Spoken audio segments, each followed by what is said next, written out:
राधे राधे मित्रों, मैं मीनाक्षी आपका स्वागत करती हूँ आपके अपने YouTube चैनल अपने ग्रह अपने उपाय में। दोस्तों, आप सभी को आज की वीडियो में मैं आपकी दोस्त बताऊंगी वैशाख मास में वरुथनी एकादशी का व्रत वर्ष 2020 में कब किया जाएगा। और दोस्तों, इस दिन आपको भगवान विष्णुदेव का पूजन किस प्रकार से करना चाहिए। साथ ही हम जानेंगे एकादशी तिथि के शुभ मुहूर्त क्या है और एकादशी तिथि का पारण आपको किस प्रकार से और कब करना है। चलिए दोस्तों, इसके साथ ही मैं आपकी दोस्त आपको बताऊंगी वरुथनी एकादशी महात्म्य क्या है। तो दोस्तों, जानकारियां आगे बढ़ाने से पहले मैं आपको बता दूं, अगर आपने अभी तक हमारे YouTube चैनल को सब्सक्राइब नहीं किया है तो आप हमारे चैनल को सब्सक्राइब कर लें।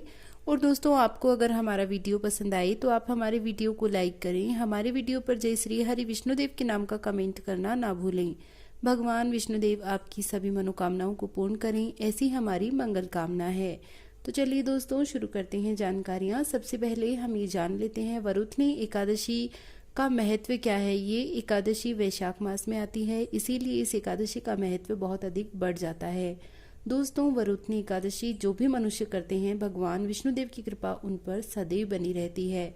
यदि आप एकादशी का व्रत ना कर पाएं तो आप एकादशी के दिन अनाज ना खाएं और एकादशी के दिन संपूर्ण रूप से आप फलाहार ही खाएं, चाहे आप 2 बार खाएं या 3 बार, जो भी है आपका। तो चलिए दोस्तों, अब हम जान लेते हैं एकादशी का शुभ मुहूर्त क्या है। दोस्तों, वरुथनी एकादशी का व्रत 18 अप्रैल 2020 को किया जाएगा और वरुथनी एकादशी जो है वो 17 अप्रैल रात 8:03 पर प्रारंभ होगी और एकादशी तिथि की समाप्ति 18 अप्रैल 2020 रात्रि 10:17 पर हो जाएगी। तो दोस्तों, अब हम जान लेते हैं वरुथनी एकादशी के पारण का समय क्या रहेगा। इसका पारण का समय रहेगा 19 अप्रैल 2020 को सुबह 5:51 से प्रारंभ होकर 8:27 तक रहेगा। चलिए दोस्तों, अब हम ये जान लेते हैं कि एकादशी के दिन आपको भगवान विष्णुदेव का पूजन किस प्रकार से करना चाहिए। आप एकादशी के दिन प्रातःकाल जल्दी उठें, स्नान आदि से निवृत्त होने के बाद भगवान विष्णुदेव के मंदिर में जाएं और या फिर उनका अपने घर पर ही पूजन करें। दोस्तों, सबसे पहले आप भगवान विष्णुदेव को गंगाजल से स्नान करवाएं, उसके बाद आप उन्हें पुष्प अर्पित करें, उन्हें मिठाई का भोग लगाएं। भगवान विष्णुदेव को एकादशी के दिन तुलसी जरूर अर्पित करें। दोस्तों, जो भी भक्त भगवान विष्णुदेव का तुलसी दल से पूजन करते हैं उन पर भगवान विष्णुदेव की कृपा सदैव बनी रहती है। तो चलिए दोस्तों, अब हम जान लेते हैं वरुथनी एकादशी का महात्म्य क्या है। दोस्तों, धर्मराज युधिष्ठिर बोले, हे भगवान, वैशाख माह के कृष्ण पक्ष की एकादशी का नाम तथा उस एकादशी की विधि क्या है और उससे कौन कौन से फल की प्राप्ति होती है, सो सब कृपा पूर्वक कहिए।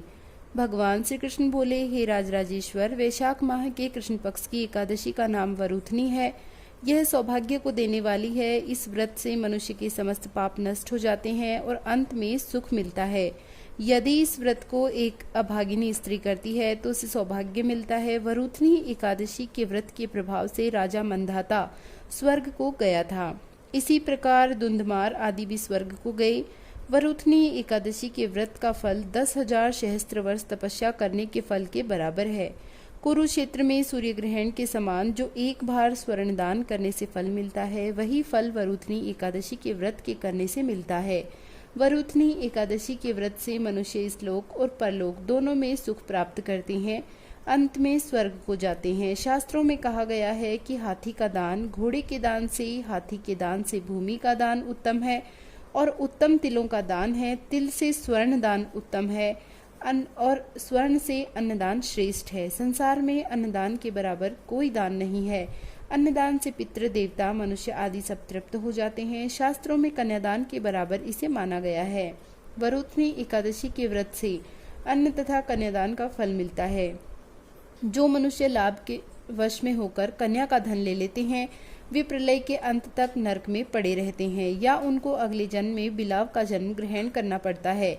जो मनुष्य प्रेम से धन सहित कन्यादान करते हैं, उनके पुण्य को चित्रगुप्त लिखने में असमर्थ हो जाते हैं। जो मनुष्य इस वरुथनी एकादशी का व्रत करते हैं, उनको कन्यादान का फल मिलता है। वरुथनी एकादशी का व्रत करने वाले को दशमी के दिन से निम्नलिखित 10 वस्तुओं को त्याग देना चाहिए। कांसे के बर्तनों में भोजन करना, मांस का सेवन करना, मसूर की दाल खाना, चने, प्याज, शक, मधु यानी शहद, दूसरे के घर का अन्न, दूसरी बार भोजन करना, स्त्री संग या अन्य किसी के साथ मैथुन करना। उस दिन जुआ नहीं खेलना चाहिए तथा शयन नहीं करना चाहिए। उस दिन पान खाना, दातून करना, दूसरे की निंदा करना, चुगली करना और पापियों के साथ बातचीत भी नहीं करनी चाहिए। उस दिन क्रोध, मिथ्या भाषण का त्याग कर देना चाहिए। इस व्रत में नमक, तेल, अन्न वर्जित है। हे राजन, जो मनुष्य इस एकादशी को विधिवत करते हैं उनको स्वर्ग लोक की प्राप्ति होती है। इस व्रत के महात्म्य को पढ़ने से 1 सहस्त्र गोदान का फल प्राप्त होता है। इसका फल गंगा के स्नान करने से भी अधिक होता है। तो दोस्तों, ये थी वरुथनी एकादशी की व्रत कथा। आपको हमारा वीडियो कैसा लगा ये आप हमें कमेंट बॉक्स में बताएं। दोस्तों, आप हमारे वीडियो को लाइक करें। हमारे वीडियो पर जय विष्णुदेव के नाम से कमेंट करना ना भूलें। अगर आप हमसे कुछ पूछना चाहते हैं तो आप हमें कमेंट करके पूछ सकते हैं।